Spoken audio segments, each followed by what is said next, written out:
Hey guys, welcome to the I Love CVille Show. It's Jerry Miller. It's good to be with you on a Wednesday afternoon, a gorgeous Wednesday, across Charlottesville, Central Virginia, across, I think, God's country. And that's how I look at Charlottesville and Central Virginia. We are blessed to live in CVille and Elmore County in Central Virginia. I'll tell you what, I straight up love life. I love to live. I love to be above ground. And I love to share that energy and that positivity with everybody around me. And that's why I love connecting with you on the I Love CVille Show and through this platform. We are going to welcome momentarily a gentleman that has similar qualities. When he walks down the downtown mall, it's like the Red Sea is parting. And like people see what's going down, and it's Carl coming down the downtown mall. Carl Brown, guys. He looks the part. He looks sharp. He talks the part. And you know what? He embodies all the qualities we stand for at I Love CVille, and that's trying to make Charlottesville and Central Virginia and our community a better place to live. Before we get to Carl Brown, let's thank some of the fine folks that make this show possible. I want to give some fantastic props to Intrastate Pest and Service Companies. We are their proud advertising agency of record since 1969. You guys are going to love this story. In 1969, a 4-generation strong business started. It started with Mr. Wells. He had one truck and himself, and that's it. He would go to the first home, he would service the home, and then, ladies and gentlemen, he would go to a phone booth, and he would call his second customer and say, "May I come to your house and pest control your house?" The second home. And now it's a 4-generation strong business. The headquarters right around the corner from Bodo's Bagels on Harris, an office in Richmond, an office in the Shenandoah Valley, and a Commonwealth-wide footprint. I love what Intrastate Pest and Service Companies stand for. I also love the good doctor, Scott Wagner. Scott Wagner, Chiropractic and Sports Medicine. We are their proud ad agency of record as well. Dr. Wagner, through physical therapy, through sports medicine, and through chiropractic care, is making people's lives better. And he's doing it the right way. He's doing it the honest way. He's doing it the positive way. His team at Scott Wagner Chiropractic and Sports Medicine embodies all the amazing qualities of Charlottesville and Central Virginia, and we love to celebrate them here on the I Love CVille Show. Guys, 4 people make this show possible. It's myself, Harris Tolber, our director, Judah Wickhauer, Lauren Linsky upstairs. It's difficult to put this show on Monday through Friday from 12:30 to 1:30. It's hard, but we love doing it. And all I ask in return for you watching this show is if you give the show a like and you go give the show a share on whatever channel you're watching on the I Love CVille network. Harris Tolber, my boy, my homie, my pal, my chum, my amigo, my friend. I think we need to go to the studio cam, and I think we need to welcome Carl E.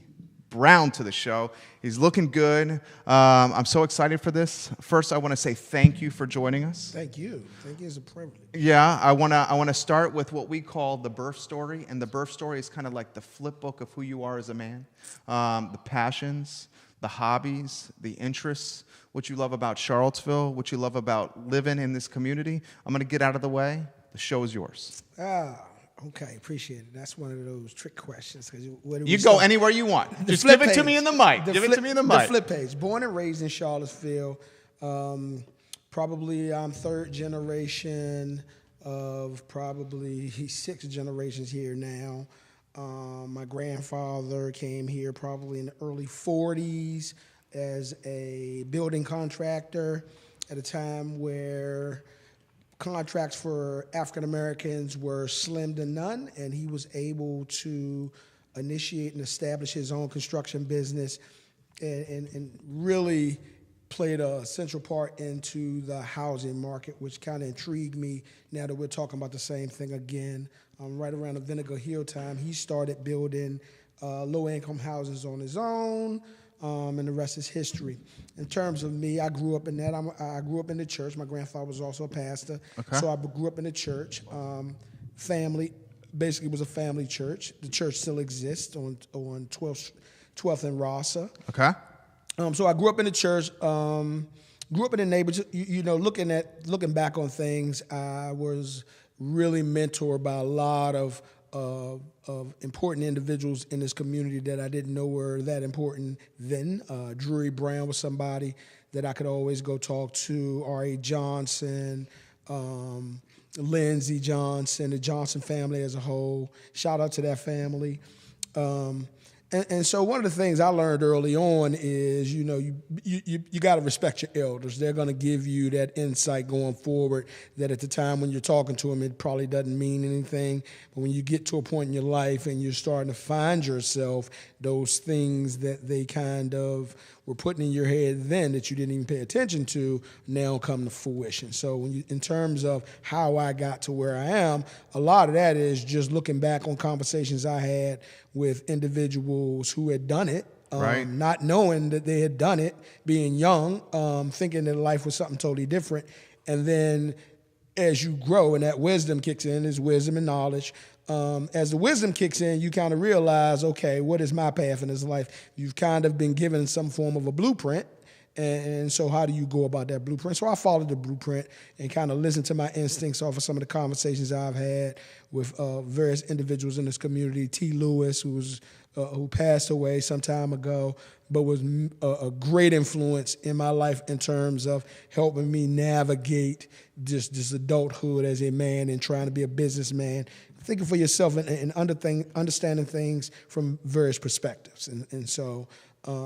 but my A1 man that we're going to talk about, I'm sure, later on is Garwin DeBerry. Charlottesville High School football coach, legend in itself. Yeah. Moving silence. That's what I learned from him. Moving silence. Success comes in silence. Yeah. So it's not a whole bunch of talking. You put that work in. Yeah. And so that's what he taught me at an early age. So I take from that and I move with it. That is that's what I do. So if anybody ever want to know what my motivation is, my elders are those individuals who kind of got me moving, say, hey, we move in silence. And you do that work. You put the work in, and good things will happen. I love it. I love it. Let's thank some of the folks that are watching. Larry Rhodes, thank you for watching. Robert Gray. Robert Gray, you have an invitation on this show anytime you want, man. I love you, Robert Gray. Carrie Jo Wood, Barbara Lundgren, Bellamy Brown. Bellamy cousin Brown, watching. shout out. Mark Lickman, Laura Jackson, thank you for watching. April Dent Ward, thank you for sharing the post. David Bridges is giving you some props on the show. Much love from your cousin, David Bridges. Margaret Matthews, happy interview, brother. David Bridges was definitely a major positive male role model for me growing up. He's saying that about you guys. Like and share the stream. Whatever channel you're watching, like it and share it on Facebook. April Dent Ward, thank you for liking that. Chris Turner in Crozet. Tim Ryan in Richmond. People watching all across the Commonwealth, okay? You have a prestigious reputation here. I want to get out of your way, and I want to talk about a gentleman that I think absolutely we should celebrate and champion and take his first answer and turn it into a sizzle reel. Harris Tolber. Sizzle reel is a highlight reel that we turn here on the show. This interview is like a football game, and you right now are 10 for 10 with 3 touchdown passes and 400 yards in the air. That's how I like it. Okay, I know. That's how I like it. You Hey. All right, so let me throw this to you about Garwin DeBerry, and I'll set the stage, and I'll get out of the way. Garwin DeBerry, decades, the football coach at Charlottesville High School. Is it the field that is named after him? Yes. The field is named after him at Charlottesville High School. When I first came out of the University of Virginia, I had a sports writer position at the Charlottesville Daily Progress. And one of the beats that you cover very closely is Jefferson District football, because thousands of people went to football stadiums across Central Virginia. And Charlottesville High School, I would routinely go and watch the Charlottesville Black Knights play in the Jefferson District. And Garwin DeBerry was class, man. Like, a lot of times the football teams were good. A lot of times the football team struggled. But always after the game, he was class. And I learned a lot from not only him, but like the Steve Isaacs of the world, the John Blakes of the world, the Rick Verhoevacs of the world. And I think this gentleman, Garwin DeBerry, is as good as it gets. Talk to me about him. Ah, man. No disrespect to any of those guys, but in terms of just that glow, when as a player and a coach, I got an opportunity to play for him. And it's a funny story how that even came to pass. So Garwin DeBerry and my mother went to high school together at Burley, and so we're good friends. So at that point in time, most of the time in that generation, everybody wanted to play football. I was at that point where I was moving from Little League, had a lot of success in Little Leagues, all the Eagles and Broncos, you know what that's all about. And so we went to a football game, or after a football game, my last 9th grade football game. I'll never forget this. I saw Coach D on the fence, and my mom was talking to him. And as I was walking off the field, she said, "Come here," and basically put it plainly, told Garwin DeBerry, "He is yours. At this point, he is yours." At that point in time, I didn't know what that meant. it. I thought it was more of a football thing, like she was passing me on, and that was going to be my next venture in terms of football and taking me to the next level. Never could I have imagined the impact that man would have on my life, so much so that I still talk to him weekly, just touching base. He's somebody that I use as my advisor in terms of when I have decisions to make or I just need some different insight. I'll call him. He always answers the phone, and it's nothing but love. But just talking about Coach D, he was big on not giving. He always was a teacher. He never believed in giving. And so my experience thinking about the time when she kind of gave him to me or gave me to him, that what I learned very quickly was you're going to work for everything you have. Right. And so for 4 years, I learned you're going to work. So I never went into camp like this is my father, dad, because I look at him as a father figure to me. And so I never looked at it, well, it's my dad and I'm going to get it. Basically, that was totally the opposite scope. And so there are so many more of us. His nephew, Larry, we understood that we have a higher expectation in terms of what he's looking out for us. And he was developing us into men. Right. Football was the furthest thing from his mind. But he was able to use that as a tool to get us to understand what life was going to be all about. And you're going to work for it. And that's probably been the most beneficial thing I've gotten from him, because that has created so many different entities for me in terms of how I go about business, but also have helped me get other youngsters that I work with to understand everything we do is about work. We're going to work hard and we're never going to quit. That's the bottom line. There is no in between. And so just coming up with different philosophies now as a life coach and doing some of the work I do right now, I keep it simple. It doesn't stray away from that philosophy. There is no sugarcoating. Work hard, never quit. That's it. There are no elevators when you're talking about success. It's all stairs. And some of us would like to take the elevator, and if you've ever experienced getting on the elevator and going up one floor and it stops, you know how scary that can be. Well, life can be the same way.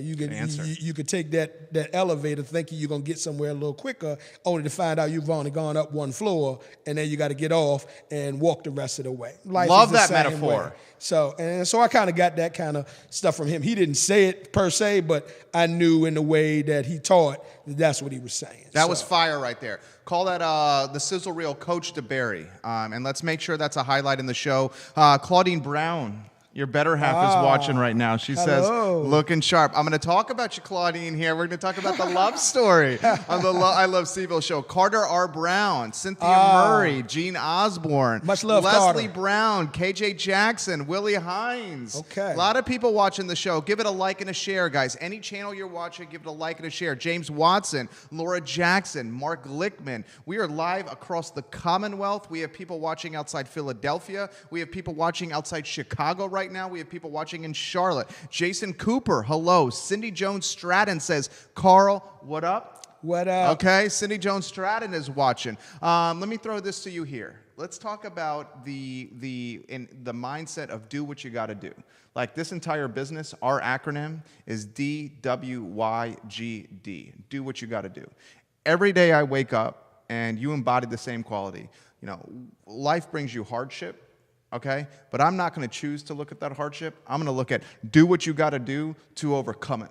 Right. Do what you got to do to be in the direction you want to go. I want to surround myself with Carl Browns, positive people, like-minded people, people that have energy, that want to figure out a way to do what you got to do. Right. Talk to me about that.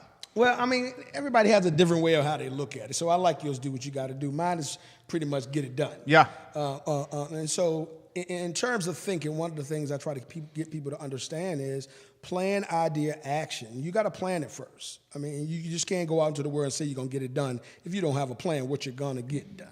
So it starts with that. You got to start with that plan. Well, actually, it starts with the idea, and then you go into the planning mode. And basically, the planning mode is put it on paper. And so that's one of the practices I use, put it on paper. And then once you look at it on paper several times, put it into action, whatever it is. I think too often do we get to that point where we're scared to take that leap.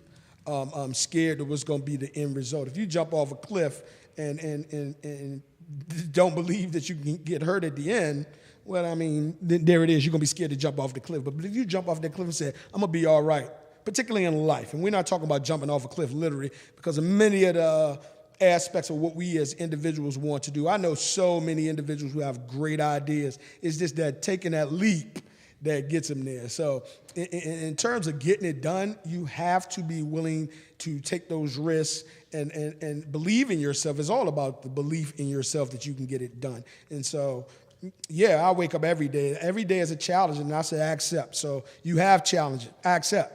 And so I look at it in those terms. So there are no challenges that I don't see as something that I can accomplish, particularly if I do my homework on it and know what it is I'm trying to accomplish. Demario Maddox says, my guy, Carl Brown. We'll get to you, Demario. Margaret Matthews says, amen, Carl Brown. Bellamy says, be real, baby. And we'll talk about be real from Bellamy Brown. Mary Dent says, what up, Carl Brown? Hello. Much love to everybody on Facebook. Number love, family. Like it and share. Like and share the feed. Grace is watching in Richmond right now. Give it a like. Give it a share. Let me throw this to you here. Who and what was Carl Brown like as a kid? What was Carl Brown like as a teenager?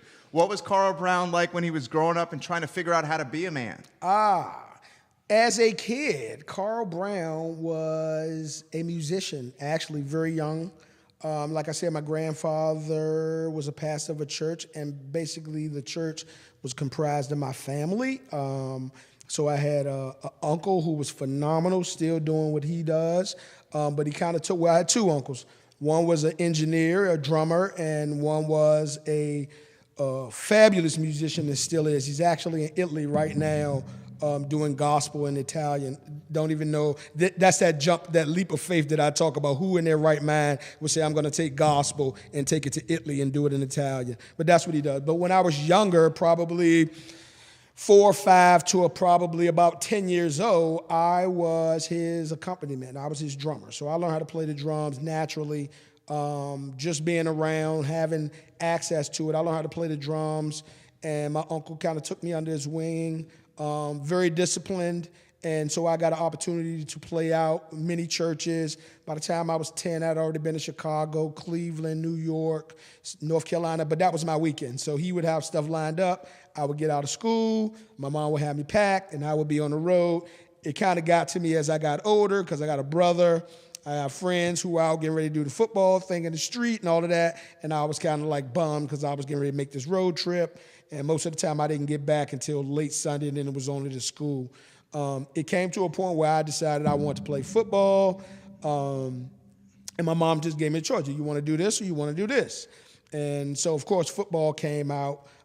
It's funny because I was watching the Oakland Raiders back in the day, and I love the Oakland Raiders. Win, lose, or draw, I just like the prestige and the way they go about it. They're different. After that, I started playing football, very connected, had a lot of friends, started playing football, played Little League. The funny thing about Little League, and my mom will laugh at this, she's probably not on it, I didn't lose my first game until probably my 3rd year in Little League. Wow. That was the worst. As a matter of fact, I didn't even lose. We tied. And my cousin scored the touchdown. Philip Dyer, if he's listening, but I think he's in Cali somewhere. But he scored the tying touchdown. And I cried like a baby because I did not know what losing was. Your first taste of not winning. That was of not winning. Right. Like every game you walk out, you win. Right. And so quickly I learned the extra that you had to put into that. And so after that, sports became the thing that I loved. I love sports. I love the camaraderie. I love the relationship building, the different individuals you met. Around here, when I was playing Little League, it allowed us an opportunity to kind of befriend individuals who didn't go to our school. So a lot of individuals who went to Albemarle, Western Albemarle, we ended up on the same team. And for that very moment, it wasn't about where you were from. It was about the Eagles or the Broncos. I played for the Eagles, which later became the Broncos. Going from there, I continued that, had this dream like most people at that point in time. Maybe I can go pro, maybe I can go to college. Continued on. Got to high school, continued to play football, basketball, a little track, a little wrestling 1 year, but quickly understood, just being around Godwin DeBerry, there was just more to life than sports. Sure. And so each year, from my freshman year to my senior year, I learned a little more about what it is, what it was that I really wanted to do in this world to impact it. And it might not have been sports. Had the opportunity after school, Garwin D. Beer again. And one of the things that I find intriguing, not enough people talk about the influence that he had over not just me, but so many other individuals in terms of opportunities, in terms of making sure that they got opportunities to go to school. So my senior year, I think we were 2-8. At CHS. At CHS. My senior year, we lost a lot. We lost a lot from a team that was pretty decent the year before, beating Danville for the first time, Heritage, beating Danville, Heritage, UC Glass, Amherst, beating all those schools for the first time in the school's history. And we can go on to some other achievements that I was able to accomplish with him. But the thing that I always loved about him, that he gave every opportunity, he gave everybody who did that work, who put that work in, an opportunity to go further. So off that 2-8 team, I know there were 11 seniors, and all 11 seniors had an opportunity to go to school. And so I'm not knocking individuals who don't do that now, but I'm just looking at that time. That's something nobody ever talks about. And so when you talk about opportunities now, is school for everybody? No. But just to have the opportunity these days, there are individuals that are not even getting opportunities. And so just saying that, I'll always be indebted to him, because I think if he had not introduced me to some different stuff in terms of education and opportunity, I probably would have never done it. And I could have been here for my whole life. And I think part of being in Charlottesville is being able to get away for a period and then coming back and seeing, you know, how you can really impact your community just from being in other communities and what you bring to the table. Well, I can tell you're impacting the community. I'm going to relay this message from Robert Gray. Robert Gray, good friend of this program. Monticello High School graduate. I remember Robert. Robert That's Gray. My guy. Yeah, That's my guy. Robert, I think you're the JV basketball coach at Charlottesville High School right now. Right. This dude has got hops. This dude could attack the rack. This could stroke it from downtown. He had handles. He was a competitor. Played on a three-headed monster under Kareem Martin with Mike Brown and with Rod Jackson. But now you add into this, don't forget now don't forget who were the district champions. Charlottesville High School. Of course it was. Yeah, I was on that staff. And it was Kevin Leatherwood on that team. Yes, sir. K-Love. Watch my memory. Kevin Leatherwood on that team. Amari Minor on that team. I think Devin Gentry was the point guard. Jamal Jackson. I know that team well. Jackson, who's never Bubbles. Rest in peace, Bubbles. Jackson, who's never seen a jump shot he didn't like. Right. Okay, every jump shot he likes. Right. I love you, Jackson. This is what Robert Gray says. He says, Carl Brown is one of the most authentic and impactful men I have ever connected with. Thanks for making this happen, fellas. I love seeing this interview. And that's from Robert Gray. I'm going to throw this to you here. You have seen Charlottesville, I think, probably change a lot, maybe not change enough. Open-ended question for you. Charlottesville's evolution, and it's since you firsthand. Okay. What have you seen with Charlottesville? And give it to us in the mic here. I'll give it to you in the mic. First of all, let's define evolution. Evolution is gradual change. So I think too often do we look at here to here.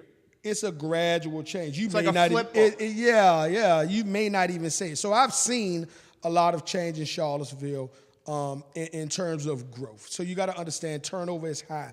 One of the things I often feel that people look at Charlottesville when they get here and see what they see and think, well, this is the gist of it. One of the things I try to tell people all the time, people that were born and raised in Charlottesville go into this country and do great things. And that's a beautiful thing because that's what you want. You want to be able to get out of your own backyard. I've had many opportunities to do that. I just have been compelled, much like Garwin D. Berry, I've been compelled to say, hey, I can do my part to continue that quest to help individuals see that there's more to life than just what you see. Whether Charlottesville, New York, some of the people I grew up with, is amazing. I grew up with Paul Harris. I grew up with Phil Stinney. I grew up with all the Brocks. The list is endless. And many of the people that I grew up with basically went on to do greater things. I think sometimes you can outgrow. Charlottesville is a small town, so you can outgrow Charlottesville, particularly when you have other aspirations. Take note of that. You don't have to stay in Charlottesville, but you can come back. But expand your horizon. There is so much more in this world for all of us to see. It doesn't mean you got to leave forever, but you definitely got to see it because there's so much more. So I've seen the growth. I think from a community standpoint, I think sometimes we go a little faster than we want to go. What do you mean by that? Sometimes we grow and we just don't cover all our bases. Okay. In terms of what we're looking at. So in terms of, let's talk about development. Development needs to be inclusive in every aspect of your community every single time. So I do get the growth and the potential for economic development because at the end of the day, it's economic development. But I also think that it is very important that you look at those individuals who live here and who you are building around and find out what that impact is going to be on them. Not after the fact, you do that before. Sure. I think we've done some of that, and that's why we're kind of going back and trying to fix those things. You're talking affordable housing. Yeah. So that's water on the bridge, but you're going to have to deal with that. That's not a situation that you can just go unturned. And as you see the cries for individuals that's feeling left behind. Never can we get to a point where we're leaving people behind. If we're saying community is all the community. Community is not one piece of a community, not just your own. I'll put it like this. Too often, and I'll summarize it, too often do some people only look at their part of a process and not the entire process. They only see what's in front. They can't see the forest through the trees. Right. And they don't see the macro perspective. Right. Yeah. And so I think some of that has occurred. I think we're getting back to it. It is unfortunate that we had to go through what we had to go through to get there, but whatever works, works. And now, did we have to go that far? Probably not. But sometimes things happen for a reason. And so from a Charlottesville standpoint, I think that, the growth is good, but I think it needs to be all-inclusive, and that's what you're hearing. Now, from my perspective, I'm a chameleon. I can adjust anywhere. You can pivot. I can go, but but everybody doesn't have that opportunity to do that. And so from my perspective, while I'm here, I want to help as many individuals to get that understanding that, hey, you are your own entity, and you kind of design your life as opposed to living by default. I feel the same way. I feel like these concepts of like destiny and fate are cliches and overhyped because I wake up and I feel like I'm going to determine my destiny. Right. And how I'm going to determine my destiny is through grinding and through working harder than other folks and through taking strategic risks. And that was the whole concept of what we tried to do with this show. Right. Like when I said and went to these guys and I went to my wife and I said, we're going to invest, north of $10K into building this set and do a daily talk show. People were like, what? You must be crazy. Right. And I'm like, you know what? This is going to be what we're going to do. Right. And why we're going to do it is because I was outside right there on August 11th and August 12th, 2017. And for two reasons. And you know this. I already know. Reason number one is I have a son now. And when Trey goes to history class and he's reading about this in his history book, I want to say as a father, your dad was there, and this is what he saw. Right. And reason number two is own a good share of this building and wanted to make sure the building was safe. And reason number three was after seeing the sin and the hate and the evil that I'd never seen before, I'm not going to call it a war zone and do a hyperbole like that, but it was terrible stuff.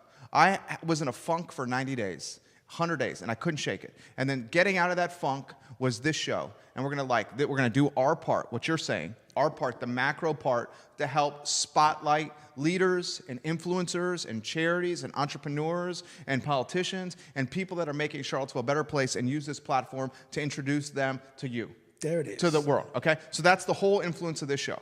So I'm going to get out of your way. What is going through your brain after that? Well, it was from you talking. Now, most people don't know, me and you were very close. So yeah, we've known each other for years. We've been knowing each other for years when yeah. you were. And so in terms of our conversation, I totally get it.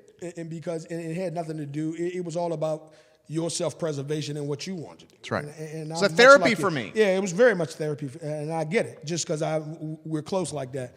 For me, it was an opportunity. And so once the smoke cleared, I was like, okay, what's next? And so one of the things I've been doing is reading Martin Luther King's last book, Where Do We Go From Here? Okay.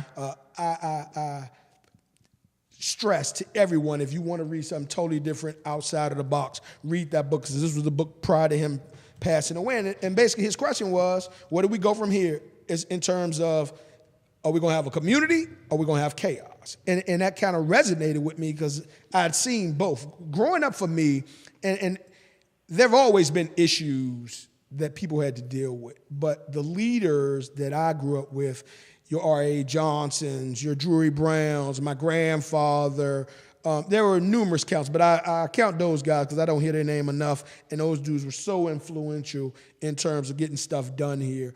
One of the things I just realized that I watched them do, they always planned. Before they did anything, they always planned and discussed what the plan was going to be. And so just for me, that was something that I incorporated into my thinking.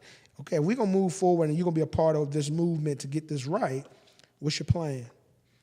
And so you start planning. And so you look at what are the areas that you can benefit most. Well, early childhood education is one that, just like you were saying, when your child gets to a point when they go read the history, we have to be on top of that. We have to be on top of that. Go ahead. Yeah, let me throw this to you, and we'll give some props to the people watching right now. You're getting a lot of love here. I want to throw Rice and Anderson. Rice and Anderson, Mr. Brown, killer. Rice Congratulations on your graduation, babies, Rasan. Killer. Always, he's a close friend of mine. Continue to prosper, Carl. Thank you for watching. April Dent Ward has got a comment that I want to relay on air. Also, we need to highlight and emphasize affordable commercial property and affordable housing. People have dreams, but they can't afford the commercial rates in Charlottesville. One of the reasons businesses aren't lasting here is because of the really high rents. April Ward, you're 100% right about that. I'm going to throw that to Carl. Scoggins, Michelle. Is that Michelle out of Texas? Hey. Good afternoon, Carl. Blessings, Bunny. Charlie Waddell, great coach and a better human being. Charlie, what's going on, Charlie? Props right That's now. My guy. Charlie's my guy. Yeah, he's somewhere around here. I don't know which building. Roxanne Carter Johnson, thank you kindly for watching. Like and share the stream, no matter channel that you're watching. This is something I want to highlight, and I try to highlight this on the show. And the reason I try to highlight this on the show is because the dialogue is important. And so many people are afraid or just not willing to highlight the dialogue, okay? I want to highlight the dialogue of why we are not seeing more businesses and more entrepreneurs like yourself that are African Americans in this community. And here's a perfect example. It's like you look at the restaurant scene in the city of Charlottesville, you got Mel's, who I freaking love. Love Mel's. You got downtown Mike Brown's parents at Brown's on Avon that I freaking love. Okay? Oh, so there are many more. You have Bobby Green down here at the 7-Eleven if you want breakfast and chicken. Yeah. You got Chick-fil-A, Fashion Square Mall. You got right. Okay. Here's what I'm saying is, and this is going on April Dent Ward's comment here is, what can we do? I feel like something needs to be done. I feel like we need to something needs to be done to change this. These are the kind of things that motivate me. Right. In terms of business, I think Charlottesville is unique in terms of you got to basically target the market for a good that people are going to need. And so oftentimes the markets that people go into are markets that people are already in. So now you got competition. Okay. And so getting that advertising out and being able to advertise in a way where people are going to say, well, I'm going to go to this business as opposed to this business is kind of difficult. Okay. The climate of Charlottesville. And so there's a university scene. There's a lot of different scenes that go on in Charlottesville. Sometimes there's overkill. So we have a lot of restaurants here. And one thing about the restaurants, we don't have a lot of chain restaurants. So most of these restaurants, in terms of restaurants, most of these restaurants are single entity restaurants. There are not many of them. So one of the things I always stress is going to an area where there's a need. That's one of the focus. Part of the reason why I started doing consulting is because I knew there was a need for a community consultant who would know about the community. I mean, it's easy to go get a consultant from Texas and say, hey, we need you to come in and look at this. He's not going to give you, no disrespect, but it's the truth. He's not going to give you a true, yeah, because you're born and raised. If I'm born and raised, and I can target, more insight. Right, and it's all about the insight. I think from the city's perspective, I think it would be nice if we could allot for monies to be distributed to minority businesses to keep them prosperous and let it be known that we want minority businesses in our community because there are so many different kind of people. You wouldn't believe how many people come in looking for soul food. You know, and so you go to Mills on a Friday night, and that's the only packed. one. It's popping. You might be there half the night, right? Because there's no alternative. Not saying that you want to cut his business, but you also want to even flow of what's going on with options. Yeah. And so we need to get to that point where we have options. But I think it's going to take a community. It's going to have to be community based, where it's starting at the top, where city council money is allotted, where business can be able to sustain and thrive in the community, knowing that's a community. 100% agree with that. 100%. That's the way it's going to have to start. Yeah, sizzle reel that, Harris Silver. Let's talk about that conversation. And you get a lot of people that are giving you big time props right now. Ahmad Hawkins says 100. My God, wish she was with Ahmad me today, Hawkins, so do I. Ahmad Hawkins, the show is anytime you want. Anytime you want. You have a seat on this set, Ahmad Hawkins. I freaking love you, man. I love you, Ahmad Hawkins. And he knows that. Ball Hawk knows that. That is my guy right there. Let's get Scoggins. Michelle says, real talk, Carl Brown. Maurice Knox says, thank you so much, Carl Brown. Hardworking man, shoot for the dreams, Carl Brown. We got Maurice Ford. Tell Killer I'm watching from Colombo, Sri Lanka. Yes, He's sir. watching from Sri God. Lanka right now, Those dude. are Charlottesville people. That's Sri Lanka right now. Hey, that's the Charlottesville crew. I right love there. it. I love it. Talk to me about that, because I feel like in 2019, okay, I feel like, and these are the conversations that need to be had, and these are the conversations I feel compelled to have. In 2019, we need to have the conversation of what we can do to champion and to celebrate and to put on a pedestal, okay, and to support not only the business community that is trying to prosper and thrive in the African American community, but the Latin community. Exactly. I mean, you go to Southwood right now, and like Southwood, I live in Redfields. Southwood is like a 4-iron away from Redfields. Okay, and it's like two different worlds, man. It's like two different worlds. And I go into Southwood, the trailer park, and I drive through there, time with Habitat for Humanity. It's like there are businesses that are servicing Southwood, that are just servicing Southwood, that if just given an opportunity, they would have an opportunity to blossom. La Michoacana on High Street is a good example. Yes, indeed. Okay, start with a food truck, now crushing it with a restaurant over there. Right. They tried a restaurant in Nelson County as well. Okay, talk to me about this. I'll get out of the way.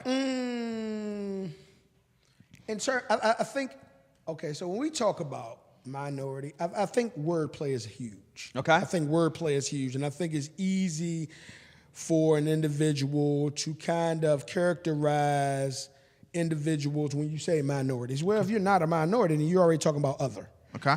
One of the things I'm big on is, let's forget about color, start looking at character. Once we get to that point when we start looking at character, then everybody is judged on their character and not their color. I think a lot of people play off their race or their prestige or who they know or who they think they know, and they use that to their benefit. And there are so many other competent, good, hard-working people that just deserve the opportunity to prosper just like you. And so because your thought process or because what your perception is of an individual or of a race or whatever it may be is not what it is, doesn't mean it's right. It just means that's your perception. So I think we need to allow individuals to come in and do what they do and give them an opportunity. I think too often around Charlottesville, and this is the truth, I think too often do the powers that be think that they need to hold somebody's hand. And oftentimes, what do you mean by that? Well, we want to give you these funds, but let us divvy these funds. Give the people the funds and let them make it. If they fail, then you have a reason to say we're going to take these funds because you jacked the funds up. But in terms of allowing them to thrive and saying, we're going to allot these funds for you to run your restaurant, we need to check back with you in whatever that 60, time 90 days. 60, 90 days. Yeah. Or not even 60, 90 days. Give them a year to 2 years. You can't run a business.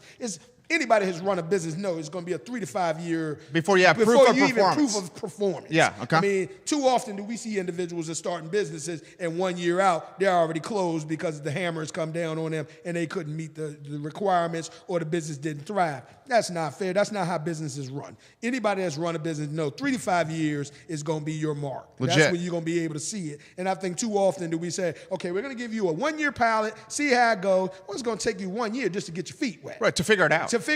Right. You know what I'm saying? Right. And so we need to start letting people figure it out on their own and not pacify them so much that you think you got to come in and you got to kind of oversee them. Let them learn by experience. They will learn. If you allow them to, they will learn. People want to do things. I hear hear it all the time. People have great ideas, but it's just so difficult for them to get the capital, the space, and all those things. I think we need to be a little more conscious of what it is we're trying to do and where we're trying to go as a community. If we're trying to look at it as an exclusion or exclusive community that includes everybody.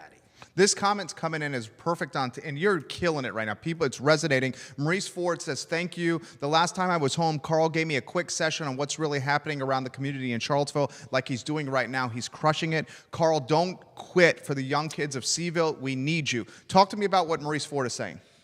Basically, and I'm going to slide this over to you here. Right here. You got it. Yeah. Perspective. Yeah. I think is important that we always constantly discuss issues and not put them in a situation where they're not discussed. You can't be scared to talk about tough decisions, right. Tough conversations, and it's better. But it's also necessary that you be able to get it from different perspectives. And so not looking at it from one perspective, and I definitely don't look at things from one perspective. Again, T. Lewis taught me that.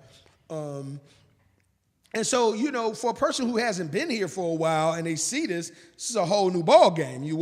There was a period in Charlottesville that you couldn't have a building. I remember a time where the tallest building in Charlottesville was the Omni. Right. And so now you go on Main Street, you have 2 twin towers, and so you're kind of wondering in terms of development, if we're talking about housing, why wouldn't we, why don't we consider in terms of, because basically, if we're talking about housing and that issue in Charlottesville, we're going to have to go up. We can't go out. We have to go up because you got to go up. 10.27 square miles. Right, and so how much land is there? There's none. And so now you're kind of going to force an individual's hand who owns property to either sell the property, which is going to cost you, or you're going to get to a point where you're going to kind of throw out some stuff where they can't rent. And so you can't, that's a fiasco waiting to happen. Start looking at going up, much like you did with UVA, right. and create a model where you can provide some housing, but provide services within that housing community. If it's going to be low-income housing, then there's so much more that comes with that. So you could have a building like they have at UVA, where I see all that space where they have at the bottom, where they have a TV room and use that space for homework for the kids that live in there. You got a homework you don't even have to worry about that. We can bring in tutors. You can have financial literacy. You can have a bunch of different services being provided within a person's living facility where you can help them grow and you're getting the most out of it. So they don't look at that as, this is my forever. I'm going to learn to buy my own house or to do my homework, to go to college. I mean, and so it's almost like one-stop shopping, but it's going to take some collaboration. And what I call it is voluntary cooperation. In terms of this city right now, first thing they got to do is learn how to get along. Everybody's on this little high-end thing like I'm. Are you talking like council? You talking city hall? I'm talking most people in terms of politics. Everything is an argument, and that's why I don't do it, because it's just chaotic. But you would crush it at that. It's not. But it's not a conversation. We want to have good conversations and dialogue. Right. And I'm not knocking anybody because that's their style. Right. So anybody You're just giving your perspective. I'm giving my perspective in terms of we need to start listening to learn and not to reply. That's part of the be real. Listen to learn and not to reply. Somebody say something, you already got a comment, you haven't heard anything because you've already formulated what you want to say from the start, as opposed to, hey, that makes sense. I get it from here. And you put those perspectives together, and then you come up with a formulated plan. The argument back and forth is one perspective against another perspective, and this is going back and forth, and I've never seen that win. Most of the time that ends up, in my community, most of the time that used to end up in a fight. Really. So in just literary terms, what do you think that's going to end up in when you got professionals doing the same thing? It's not a physical fight, but it's back and forth where there's a lack of respect, and basically you taking your point, I'm taking my point, and we're not going to change. So, I mean, we got to get to that point where we're listening to learn. We got a ton of comments coming in for you here. You're crushing it. You're crushing it. Maurice Ford, last time I was home, Carl gave me a quick session. I read that one. Scoggins Michelle says, I love every visit to your beautiful city. It was for business or pleasure. Nice little soul food restaurant I ate at was. Carl Brown, you're doing well. Claudine Brown has given you the heart emojis. Of course. You know, she's so happy right now. She knows you're doing well. This is a question that I think is a legit question coming in via Twitter from Crozet with Tim. And he says, what's UVA's role in all this? What do you think UVA's role in You know all what? this? And the funny thing about UVA, and I don't know where it got to the point. When I grew up in UVA, I had full access to UVA. I could go to UVA, and so it wasn't something that it wasn't something that UVA did per se. It was more so just the relationship building of the individuals who went to UVA. So there were individuals who had frat houses. So I grew up on 12th Street. And so, you know, that's 2 streets from 14th Street. So I was in walking distance of that little area where and we could walk and go and play games. So 12th Street was like 12th Street off of Grady. Yeah. So if you go 2 streets up, you're on 14th. Yep. And then you keep on going and you're in for fraternity. Got it. Me and my guys had So was 12th Street, what was 12th Street? Was 12th Street then? That was family owned. Was this Star Hill neighborhood? No, Okay. that's called the Height. Okay. We were Preston Height. Okay, Preston and so Height. Star Height, no, that was Preston Height. That was a whole different neighborhood. Okay. But we could go to UVA and just introduce ourselves, and we could play football, and we would go to their houses. It was just a different kind Dynamic in terms, but it wasn't something that we had to have somebody introduce us to. We kind of sought it and introduced ourselves and met these individuals and developed friendships over them, and they kind of looked out after us. I could go to them and say, listen, I got homework, I don't know how to do this, and they would do it. And I remember the name. They were Jim, Matt, Craig, and they all lived on a house right across the street from Venable, and they would have us like watch their houses when they were on break and things of that nature. But that was a relationship that was built. I think as years went by, there was the townie thing. So right. Don't know where that happened. That probably would have been mid-'80s. Because that's how it was when I was in school there, man. Yeah, the townie thing kicked in, and then that kind of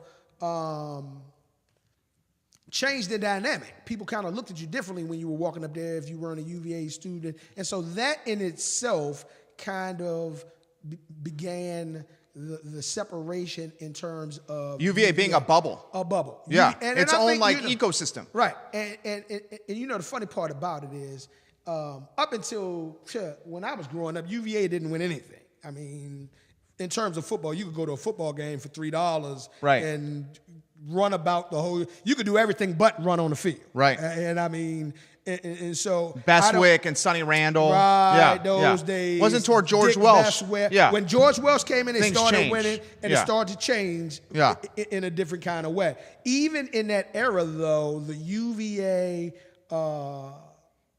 athletes were really cool in terms of being in the community.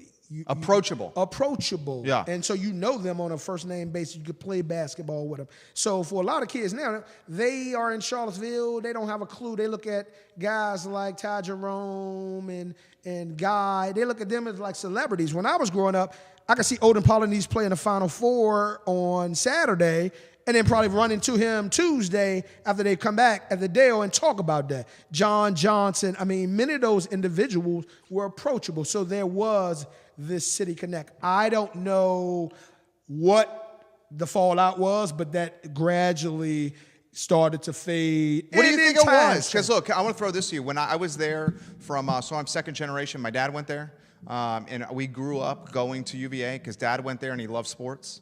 So like we'd go and like watch a football game and like started falling in love with Charlottesville as a kid. I mean, I love Charlottesville. And then went to school there 2000 to 2004. Yes. When I was there, man, it was like the UVA bubble was the corner and you didn't go past 14th Street. Right. You know, like Grady Avenue, the convenience store on Grady Avenue, you know, like we didn't go past there.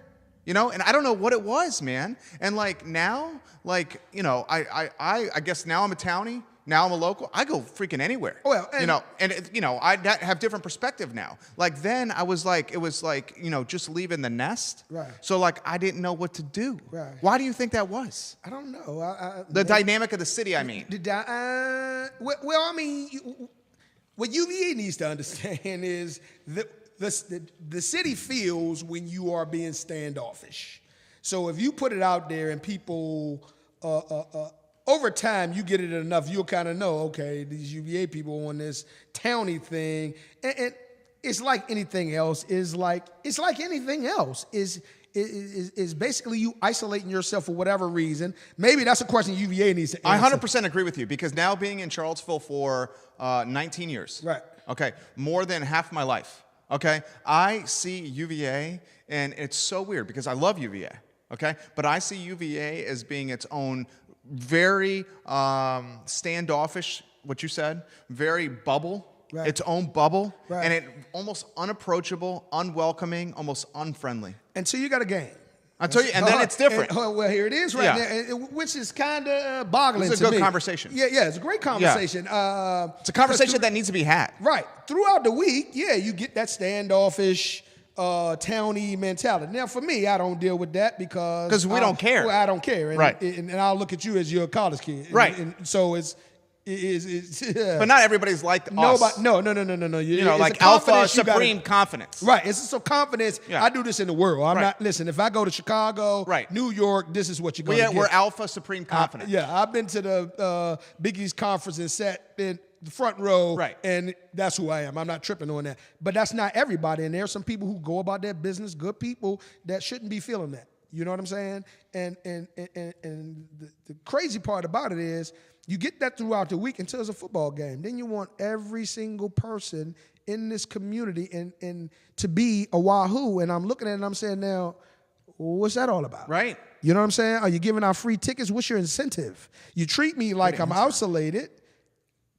And you want me to buy tickets and you want me to be a who, but then come Monday, I'm no longer a who. How does that work? That's a conversation I can't answer because I didn't go to UVA. I don't know what their perception is, but that's a question that they need to be asked. What is being said to these students that are coming to UVA about the city of Charlottesville? Now, everybody has a perception, and everybody's going to look at it from their own perspective. What do you think the perception is now of the city of Charlottesville? And Maurice Ford's got a comment for you. He says, Newcomb Hall 17 years ago was no problem for us. Not us. He said, we would go to Newcomb Hall, we would party at UVA with the students. That was around 1982. Times have changed. Major league. I can't even think of the last party I've heard of anyone going in UVA. And I used to come from Norfolk State to go to a UVA party, and it was totally cool. Right. I think they changed the dynamics, and I think that was an administrative thing. I think they changed the dynamics purposely. I think they kind of viewed that as we need to come up with a way where we can kind of isolate the students where they don't have to deal with that. And basically the parties will be this way and you can't have, because basically now what they'll tell you is if you're not a student, you can't come in. And so they basically just coming up with the ID game was it. It wasn't about an age. It was about, okay, I need a student ID. Student ID to get into the bars. Into everything, and that's what they're going to. And so when you talk about isolation, is that calculated? Is it something that you want to isolate? Are the businesses in that area saying we only want UVA students? What is it? Is it part of their tuition? I think it's that. What is it? We all know most of the students who come in town, they got money. So is it about the money? What is it about? But guess what? I don't own those businesses. So that's a question that they need to answer. I think everything you're saying is on point. Claudine's giving you props. You got Chris giving you props right now. You got folks in Richmond giving you props. I think it's a conversation that needs to be had. Robert Gray, I want to have this conversation with you. He's watching right here. I got nothing but love for him. What do you think the perception is now of Charlottesville City? And here's why I asked this question. Okay, so my in-laws are from Long Island. Okay, so I go to Long Island to visit my family, and my family in Long Island are like, what's going on down there? Is it unsafe to walk the streets? Right. What's going on down there? Well, ignorance is a bliss. So you go off of what you see. We live in a right now business right now, so you can see anything. A lady can fall outside right now. We can videotape, and it could look like the worst thing in the world. Now, we cut the camera off, we can get her up, and she's good. But if somebody takes that and sees her, they'll swear that somebody either did something to her. They don't know what it is. And so we live in a right now. So visually, especially with social media. Social media kills. It's a right now business. So what I knew was Charlottesville was infiltrated by a bunch of other people that came into this community and saw an opportunity to take over this community that was vulnerable at a particular time and made the most of it. And how about this? How can I put this? In the animal kingdom, when animals hunt, when you are the predator, generally you're going to assess the entire field. Landscape in terms of what you're going to hunt for. But number one, you're looking for the weakest. At that point in time, with all the media play we were getting and all the things that were going on in the back and forth, it wasn't a true balance where we were united. It was two sides. So what it did was allow for people to pick a side. And so for those individuals who want to be on the other side who may not have been able to do that in their own community, let's think about it. We have people coming from Florida, South Carolina. The dude who is spending, he's from Ohio. Drove a Dodge Charger from Ohio. To spend the rest of his life behind bars. So this is not, I think people took advantage of an opportunity. They exploited it. People, and with the Facebook move, people started to get that ball rolling. And then on that day, it was here. And so you really didn't even know where people were coming from. It wasn't even really. And on the flip side of that, some of those individuals who came here found themselves in some tight situations that could have gone way worse than they did. Luckily, cooler heads prevailed and they let them go. But, I mean, on both sides, individuals found themselves in a bad situation, and it could have been much worse. You know what I'm saying? But it was a situation where people saw Charlottesville's vulnerability, didn't see a direction at all, and said, guess what? We can embark on that. We're going to get our message across there. Why wouldn't you do it in your own hometown? If Ohio, if this young man did all of this to drive from Ohio, I'm sure they got racism in Ohio. I know they have racism in South Carolina. I know there's racism in Florida. So we'll make a person drive 8 to 11 hours to come up here just to say, I'm going to unite the right. You got to be kidding. It was something more to that, and people took advantage of the situation. And then when the smoke cleared, where those people? So when they went to arrest people, where were those people from? Were they from Charlottesville? No.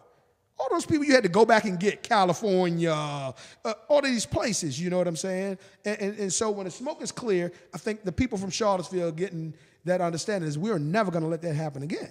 Scoggins, Michelle says, you are crushing it. You're making me so proud, Carl. You're a stand-up man. You always have been. The community is lucky to have you. Stephen Jackson is asking this question, that what could we have done differently with August 11th and 12th? What could we have done differently with the statues? Okay. And again, perspective. In terms of the statues, I think it's important that you understand the climate. And get some pictures of us, Judah, the behind climate the scenes, and time of which those statues were put into play. And so it's important, and it's important. Am I saying right, wrong, or indifferent? I'm not saying none of it because I wasn't born at that time. So basically, that's a historical monument, right, wrong, or indifferent, that was put in play by legislation in Richmond. That's state government. That's not local government. Most people would like to think that Charlottesville said, put up these statues. At that point in time, the Confederacy, we were a part of the Confederacy. Virginia was that part. Now, I'm not going to go into a bunch of details about how R.E. Lee, well, maybe I will. Because I think a lot of there are no rules here. I don't think a lot of people know. People don't understand that R.E. Lee was in the Union Army before he even got to the point where he fought for the Confederacy. Part of the reason why he ended up fighting for the Confederacy, because they came to him, he was a general in the Army, they came to him and said, it's going down. We've gone down south and said, look, we got to do this for the sake of economics, and we got to end slavery. And the South said, y'all not going to tell us what to do. We're going to do it our way, and that's what it's going to be, and whatever y'all want to do is on. That's when the Civil War broke out. The Union went back and said, okay, it's on. We getting ready to get this done. And put Robert E. Lee in a terrible situation because he's from Appomattox. When they told him that, he said, oh, that's my family. And they said, okay, we'll give you a choice. You can fight with us for this. You can go fight with your family. He said, I'm going to fight with my family. R.E. Lee went back to Appomattox, fought with the Confederacy, led the Confederacy. But what he failed to realize is the Union Army knew his strategy. So he was known as an aggressive strategist. He was the one that would just come at you, come forward, and let's just go. The Union said that's how it's going to come. That's when they incorporated black soldiers and said, take a knee when you see him to shoot him down. We also have to remember now that R.E. Lee was the one that also surrendered to Ulysses Grant in Richmond. And at that point, he said, thank you, and sent him back to the Union Army. And so it wasn't like he died. He surrendered and went back and joined the Union Army after the fact. That was in that time. You understand? I think it's more important that that statue is there. We need to have another statue to talk about what that Confederacy meant and how much impact. So it's two sides, not just one side, where you got one statue of him where it's glorifying him. We got to remember that the Confederacy lost, regardless of what you want to say. The Confederacy lost. If they had won, I probably wouldn't be sitting here having this conversation with you right now. So we got to keep that in mind. But I think it's important that we go back and, as opposed to trying to tear something down, now we add something to it. You understand? So that was freaking good right there. So it was good. We know what Robert Lee did. Let's talk about the impact of all the other people that he impacted when he did what he did. What the Confederacy did. So when a kid goes and look and says, he did this and da, say, but he also lost and he also surrendered, and this opened up the doors for blacks to be blah, blah, blah. Whatever you want to say, however you want to say it, so you have a two-sided story so blacks can say, okay, this is what I'm offended by this, but this is the even Steven, and if you're reading this right now, this is why you're here. Because of this. You know what I'm saying? Sure. Something different. It takes too much money to move that type of stuff. That costly. It take you nothing to set that up. It was hundreds of thousands of dollars to move the statues. We talking about some writing, and we're talking about a plaque that you can just add on and just to give the other side to the story. And so for every statue, there needs to be another side. There needs to be someone that is represented who died for that cause. Interesting. So this is like, you are blowing my mind right here. So this is, and I don't want to assume, and I love this dialogue. And people are saying we need a part 2, a part 3, and a part 4 of this interview. Yeah. Because of you. Well, you my guy, so we can do this all day long. Because we could do this all We've day had this long. conversation. We could do this all day long. So you're blowing my mind, and I wanna like try to like understand. Okay. So you're saying maybe the right solution was not move the statues. Maybe the right solution was add additional statues or a plaque to the statues that commemorated or championed or celebrated or embraced or made approachable or welcomed the African American community in Charlottesville. Those individuals who fought for the cause, who died I've for the never cause. heard that idea, and I love that idea. And so it's two sides. Love that R.A. idea. Lee is there, so give it, okay, that's R.A. Lee, he was a Confederate. This is such and such, and this person did this during that time and lost his life behind it. Pamela A. Scott Harris says, well said, Carl. Appreciate you. Well said, Carl. Keep talking to me about this. Yeah, I mean, first of all, you got to know you got to know what you're dealing with. And so I knew a long time ago those statues were not put there by individuals from this town. And so they're all over the place. You can go to Appomattox. You can go. Chapel Hill, North Carolina. Yeah, those were done by state legislators. So if you want to really get those statues moved, that where it won't cost you a dime, you go down to Richmond and you say, we want them all removed on your book. We wanted you to take it off the book because that's how you get laws changed. And they have, and from a standpoint of how you're going to do that's a lawsuit waiting to happen. But if the city councilors are literally in a lawsuit right now over this because they're trying to move them, and you can't move them as a state. Listen, that's state. That's on the state level. That's legislation. That's like trying to change a law in your community, and the state has already set the law. You can't do it. That's true. You understand what I'm saying? Yeah. So you got to know that kind of stuff. I mean, you got to do it on that state level. I think it would have been better to get a bunch of individuals in with statues in their community to go to Richmond and say, we want those statues out of our community, and only you can do it. And put that on their table. So are you being more, are you then, and Maurice Ford is saying exactly, Pamela Scott, like I said, she's saying, well said, Carl. People are literally giving the fire and the heart emojis left and right across here based on what you're saying. Let me ask you this question. Mm-hmm. Why is this dialogue so hard to have? Why is this dialogue not happening more? Why do people are literally saying on the street right now, thank you for having this dialogue. We need to have this conversation more. I don't understand why it ain't happening. Why does it take 2 alphas and 2 leaders to have this dialogue? What did I say earlier? Conversation, not chaos. Because we respect each other. It's got to be a mutual. I may not like, and we've talked before, I may not like everything you say, but I can respect it because I can look at it from your perspective. Yeah. Just like you may not like everything that I say. But I haven't heard anything you said that I don't like. I'm talking about in terms. I'm just talking metaphorically. Yeah. Okay. In terms of that, but you got to be able, you got to at least respect that for a person that can talk. Now, a lot of times people don't want to talk because people don't know. You understand? People get an idea forming in their mind, and they're going to run with it, and that's all I'm running with, and I don't want to hear what because you haven't done your homework. Right. You understand? Especially social media. You have to do your homework. This requires an abundance. If you're talking about going back to that time, do you know you got to really go back to that time and do some reading up on some stuff? I got the R.A. Lee strictly because I went back and said, let me read about this. Let me see if he was this guy. He didn't even want the statue. If you could take, let's go to the movie Back to the Future, and you and I have filled 70 minutes. Dude, it's felt like 7 minutes. Mm-hmm. If you know the movie Back to the Future, Michael J. Fox, he hops in the DeLorean and he can travel time. If you and you're a leader and people respect you, I mean, look at what's happening. You're freaking blowing this up, okay? If you could hop in the DeLorean and you could punch into the flux capacitor, I'm going to go back to, say, June of 2017 in Charlottesville, Virginia. What would you do differently? And you could determine what happens.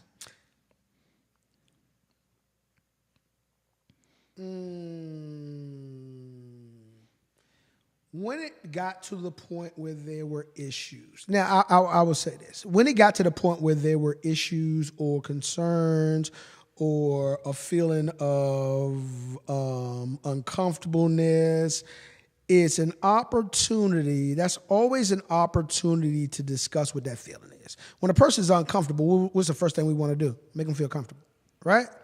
But that's not going. You wouldn't if your child's crying, you're not going to go get a bottle every time because it might not be the bottle. When my son falls down and he cries, it's so different between my wife and I say to him, "Get up, son." And there it is. And my wife sprints to him. It's important. And picks him up. It's important that we kind of teach. We're not teaching right now. We're giving. We got to teach, and that's the biggest thing. We're not teaching. Everybody has an opinion. I don't know how many people doing their homework, but you got to teach, and so which means you have to learn because nobody knows everything. And so if you have a question about something you don't know about it, go do your homework. There's information on everything, and particularly in this day and age, I think more people spend time on different social medias, and I don't even know how many people use Google to figure out a lot of stuff. Right, they actually think Facebook is a textbook. Right, and Google, Facebook ain't no textbook. Right. Facebook is opinions, a bunch of opinions. No offense, but that's what it is. I mean, we've seen some of the stuff that goes on Facebook. So, I mean, I think we just people got to learn how to teach more and listen more and talk less and plan more and get the right people at the table and stop picking the people you want to be at the table and step outside the box and say, you know what? I got this person's feeling, but let me pick his brain because maybe I can give him some insight into what he knows and what I know. In terms of the white supremacy, I've dealt with individuals who initially come with that. And then once you start breaking it down in terms of some different kind of stuff, they're looking at it from a different perspective. You understand what I'm saying? Yeah, I do. And I ain't got to punch him in the face to do it. Right. You know what I'm saying? Yeah. But I leave that mark. The next time you make that comment, you remember I said this. So you understand where you come from. Because you're the ignorant one. Love it. Yeah, you put that on. You put ignorance on a person, and that's worse than the curse word. What would you? Well, so what was the answer to that? If you're in the DeLorean and you go back to June, 2017. Talk about. I mean, it's going to be some dialogue, but talk about what if you feel uncomfortable about that statue. I don't know. I can't even answer that question, particularly in that, because that's not my realm. I really stick. I knew about the whole. Listen, I'm from here. It didn't take me for me to look at the R.E. Lee thing in Lee Park. Really, being from here, I never even paid attention to it ever. It didn't really in my day. It didn't because that's something that's. Bob Shatta says you should be the city manager. Nah. Bob Shatta, literally, this guy should be the city manager bro. or the mayor of Charlottesville. Nah, bro. No. I'll prime somebody else for that. But I believe I like to just be able to. I like to be free with it, and so I'm not good with constraints and having to commit. You're crushing it right now. But Gary Kenny says education at its best. I am so proud of you right now, Carl Brown. That's the guy that taught me right there. Okay. Gary Kenny. He says he's so proud of you right now. Appreciate the love, bro. Yeah, and I mean, okay, I'm gonna throw this to you, and I don't even like. But I didn't answer your question. No, it's one of those. I don't know because I told you I planned, so you caught me off guard. So to say to go back. And what I've done, I would have had to hear what was going on and get an idea of where this was trying to go, where people were trying to steer it, what was the perception, so I could have kind of intervened and said, ho. You have to know these things first if that's going to be our approach. Love it. You know what I'm saying? And so it's not one that I could just say, well, I'll go back. And nah, I can't do that because I need to know what was going on and what led to all of this. You know what I'm saying? Well, I mean, I got to ask you this question. Was it exploited? Of course. Was it exploited for personal gain? Come on, man. Listen, I don't do the. What ifs? I don't do the what ifs, and I don't do the pointing, because when you point, it's 3 fingers coming back at you. What I would say hypothetically, from my perspective, I believe it was, again, Charlottesville in a vulnerable state within, and individuals took advantage of it on a whole lot of levels, not just one individuals. I think, me personally, I think there were some behind-the-scene individuals who kind of boosted an individual and put them in a bad situation, and kind of stayed out the limelight and watched the smoke clear just to see what it was. I don't think that, and I've talked to a lot of individuals, I don't think, as much as people would like to make one person or two people the fall guys, I think it was way more than that, and I think this was brewing before, and I think this was somebody else's idea who saw an opportunity for a black man to basically bring this to the forefront and put it out there and get the attention that it needed, and for their own personal gain, sit back and watch it and say, I created this. If you really want my understanding of it, now I have a little more in-depth understanding of the whole thing, because I'm very observant, but I don't And you're connected. And I'm connected. So I don't believe that one individual's statement or press conference or whatever perpetuated this whole thing. I believe that individual probably should have did a little more homework and should have did a little more planning. But I think it was more foresight. But I also believe that there were other individuals who may not have been African American who kind of pushed him into this, and he bit it, and he saw something for himself, and they saw something for themselves, and they went with it, and it got out of hand. That was freaking brilliant. That's what I believe. I concur.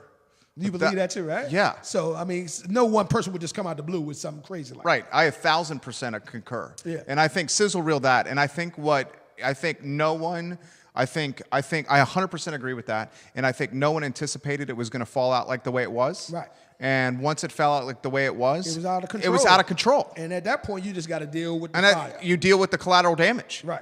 And then you try to make the best of what happened. Right. And unfortunately, what did we lose? 2 state troopers? 2 state troopers. Heather Heyer. And you just lost your city for a whole day. You know the funny part about it is. And potentially the reputation of the city for a long period of time. Right. And so now everybody talking about, no, Charlottesville's nah. Yeah. So now everybody, listen, this is the come to Jesus point right now. Right. This Crossroads. All the way. UVA, Charlottesville community, and all those who come into Charlottesville, this is coming to Jesus moment right now. What you really stand for? What is it really? What is your? Because everybody has a motive. You understand what I'm saying? So this is what I've always said. When the smoke clears, we'll see what's really going down. When's the smoke going to clear? The smoke's clear now. Yeah. That's what I mean. You can have this dialogue right now. Right. So from the beginning, we are authentic in what we do. Right. We're not shying away from anything. Right. All right. So we can do this. Yeah.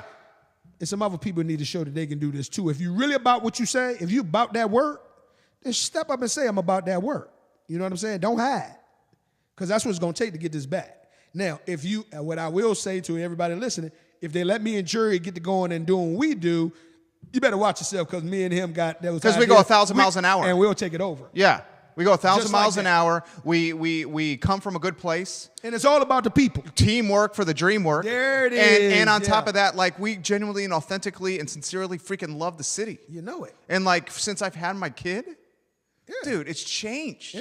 And you told me that. Do you remember that? On the second floor outside the told elevator, you. you told me this is going to change everything for you. Everything about you. Yeah. You was working a bunch. 80 hours a week. I said, cut that back, bro. This is going to change the whole game. And you were right. Yeah. And it's given me like depth and perspective. Right. And all I want is like the community to be like this really, really good place. Right. Because in part, I want him to have like a good place to live. Right. And because I freaking love this community, and I've been here 19 years, and it's going to be my home forever, and I want what you have. Right. And I want generational longevity in this community for my family. Right. Which is what you have. Come on, man. Listen, you already know that's what it is. It's all about generational wealth, and that's all I look at. Not even generational wealth. I just want generational wealth is not in terms of dollars.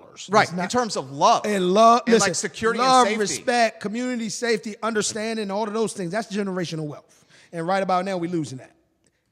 This has been, I say, The best interview we have ever done. No bullshit. But that's where the Be Real comes in. That's when we drop that on them, and so people can get a real understanding. Maurice Ford says, homegrown flavor right here. Love the open communication that I've listened to and learned from today. Ralph Poindexter Jr., my man. Be real. Man, that's my guy. Christopher Eagle said, solid points, gentlemen. Keep it up. I absolutely love this dialogue. So have I. So have I. I found this dialogue to be, like, refreshing. Yeah. Open. Listen, man, we got to be, listen, don't go into dialogue if you're not open to hear stuff that you're not used to hearing, and if you hear something that you don't like. Yeah. That's not what it's about. And I think too often we want to hear what we like. I want to hear what I don't like so I can know how I can assess it going forward. So we can learn. So you can learn, bro. Yeah. That's a Be Real. Let me break that down for you. We ain't even talk about the Be Real. This is my challenge to all of Charlottesville. You talking about how can we do this? First of all, each individual in Charlottesville needs to be able to understand, if you believe this community is going to be like that, you got to ask yourself, do you really believe it? Phil's watching. Phil says, little bro, killing it right now. Yeah, Be real. that's Coach my Phil guy. Stinney is my guy, too. He's guy. really your guy. I That's my love guy. some Phil Stinney. That's my guy. That's my big brother right You know there. where I fell in love with Phil Stinney when he was coaching St. Anne's Belfield girls basketball? Melissa Stepp was the point guard. She was coming across half court and dropping bombs from downtown, putting up 30 points. And Phil was like, dude, you got leash. Go get a win. I'm going to go give you some love on that. Okay, so Melissa is now my stepdaughter. Love it. All right, love it. Before then, she is such a winner. That's what we teach. But before then, much love, Les. Before then, that was the only female that I worked with in terms of my basketball. And so I recall the game she went for. I'll never forget. Are you talking about the Charlottesville High School game? Yes, sir. I was at that game covering it for the newspaper. Okay. It was, can I set the stage and then you jump in? It was Andrea Barber, who also worked with. Kitty Cat Barber. Yep. Andrea Barber watches this show. Someone get Kitty Cat Barber on this stream. I'll get her. That's my girl. Kitty Cat Barber, Crystal Churchman, Jessica Carter. Shanika Smith, who was like this interior presence. I think Jackson. Was it Shalita Jackson? Shalita Jackson, but Yeah. Natty, what's Natty? And on the opposing team was St. Anne's Belfield. Nashelle Smith. Goes to Charlottesville High School.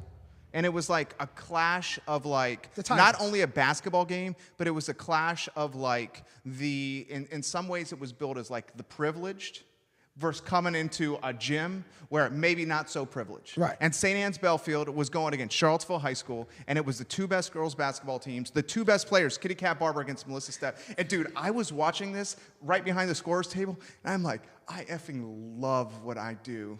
Because it was so much energy, and you were there. It was crazy. It was packed. It was crazy. Let me tell you about it, though. Now, see, something about perspective. Some people looked at it as privileged against non-privileged. Not at all. Okay. It was because all of those girls played on the same team with Phil in the summertime. Okay. All of them. They were all Crusaders. Okay. Crusader Nation, stand up. But they were all Crusaders. So one of our rules is, look, if we go at you, we go in as hard as we can. And it was a war. It was a war. Yeah. And I recall Charlottesville was up by like 29. And then Stepp goes bananas. Hold up. This is what happened. And so I had been working with her. I got up and saw her on the sideline. I said, look, you know what to do. I am leaving, and I'm not going to watch this no more. I'll talk to you later. And I walked out the gym and went home. I get a call later from Phil.